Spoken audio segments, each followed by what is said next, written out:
across Bahrain are back to school, but the schools they are back to are not the same. In this episode, we talk about how is it going back to school with the COVID precautions. It feels great coming back to school, especially because last year, since I started online, studies were really hard for me. I had no motivation.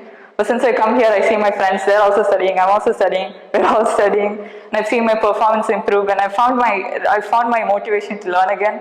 But there are restrictions though. Like PE period is not fun anymore because of course you have certain restrictions since social distancing, the pandemic is still going on. But I feel safer since all of us are vaccinated, most of us are taking our booster. So yeah, studying is more fun here, on campus. I like coming back to school and I miss my teachers and friends. Hi, my name is Kashish, and in this episode of the 973 show, we talk about how is it going back to school with the COVID precautions. And for that, I have with me Mr Sanji Jacob, who is the principal of Bahrain Indian School. Welcome to the show, sir. Thank you, ma'am. 2 years of the ongoing pandemic. What are your initial thoughts about it? Like, from understanding COVID to now going back to the campus?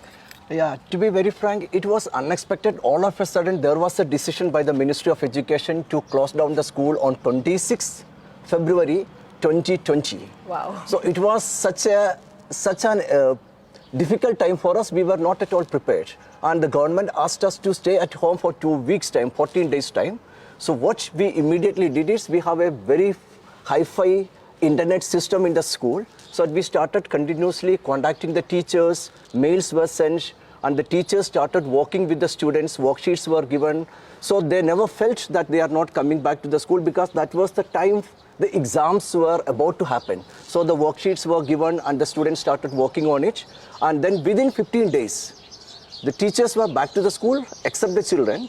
So we started working for the online classes. And we prepared all the lessons for the month of April and May because we are going to start the new sessions from the April. So we planned all the worksheets and everything, all the lessons, the recorded classes were ready for the students. And we started the new session on April 6th, 2020. What I understand is the fear of COVID that was there among children, among teachers, even among us.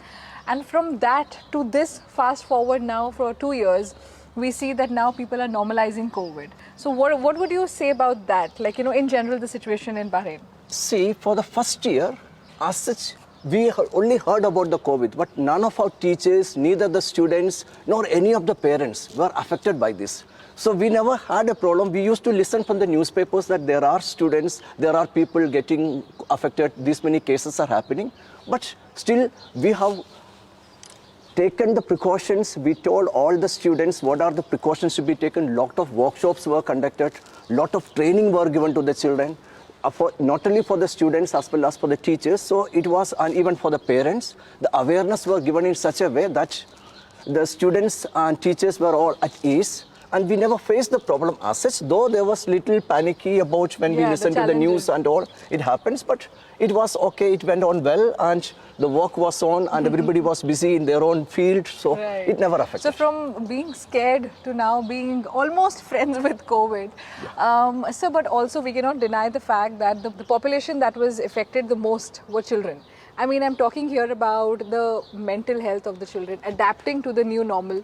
Especially, with the kindergarten students, what happens is they rely more on facial expressions. So now when they have to mask up and everything, the total understanding of a school is totally different.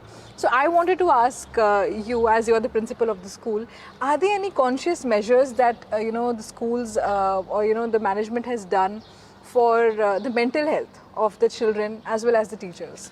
Yeah, when it happens with the mental health of the students as well as the teachers, we had organized a lot of activities. Like I'll say that we have a Bhavans group. There are 10 schools working. So we organized once Bhavans town hall music program for all the students to entertain them. It was in the evening program, and all students who are talented in music and instruments, they came on the platform, they were singing and everything happened. And all the students came forward who are able to sing well. And for the teachers also, Swaraswantiya. That all teachers, whoever is interested in singing and all, they came forward. So it was some, what we can call that, stress breaking, and we have a family get-together.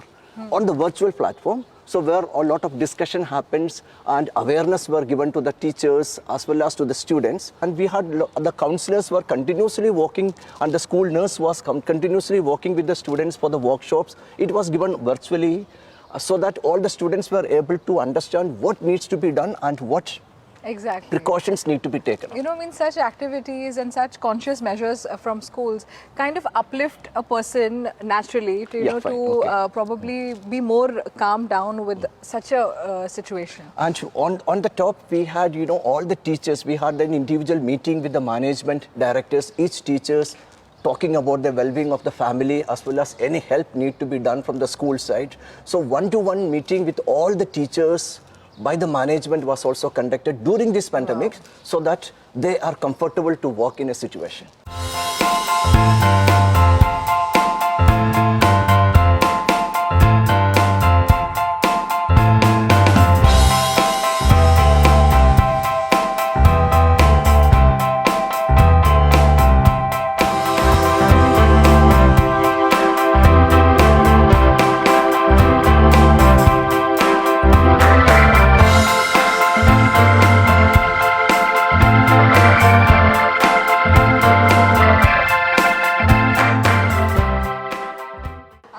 You know, sir, I'm also curious to know that how was it that the school prepared to put across these stickers of, you know, safety measures? Or, I mean, what was the actual work behind?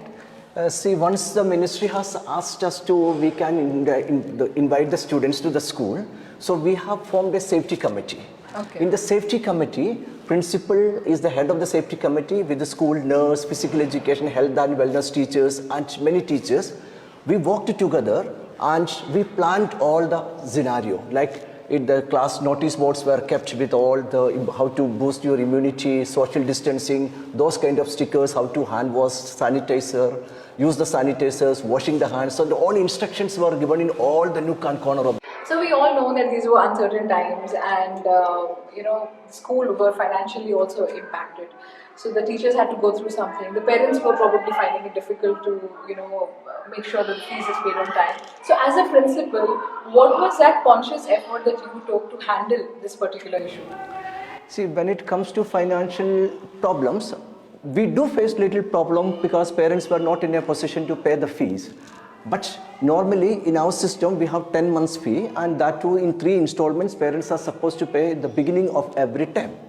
But here, since because of the request from the parents, we allowed them to pay as per their convenience. Some of them paid monthly, some of them paid at the end of the year, some of them paid after 6 months. But we made everybody comfortable. So many of them met me, spoke to me, we have made all that. But children were never denied for any access to the class, online classes. Everybody was given the classes. And when it comes to teachers part and everything, so I think we are the only school, we never compromised on the salary. Every month on the same date, teachers used to get the salary, though management has to manage the fee from their whatever sources of this, but all teachers were given salary without any cut. All these months, everybody was given salary on time.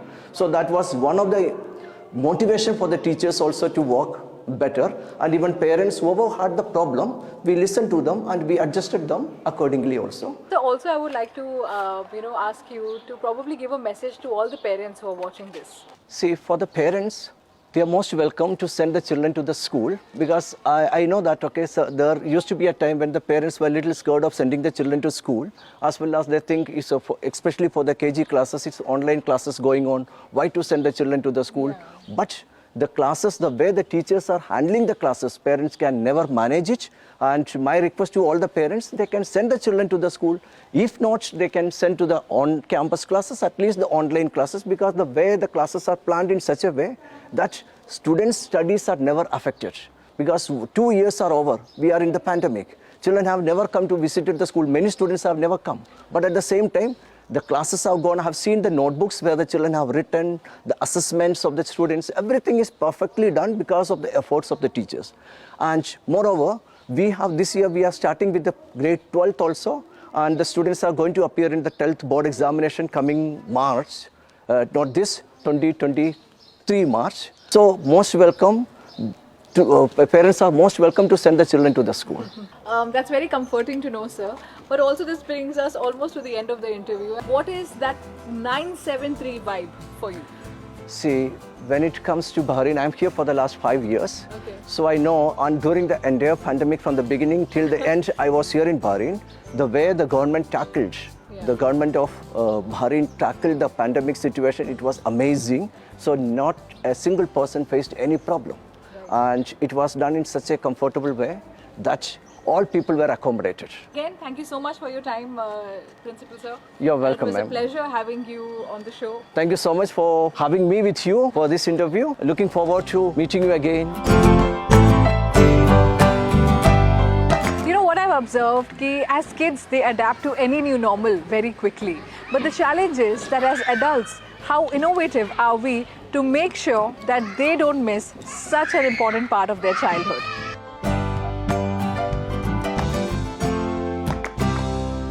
On that note, I will see you soon again on the next episode, but not before we let you know that every parent, every teacher, every child who is watching this right now, 973 team is very, very proud of you. I'll see you soon again.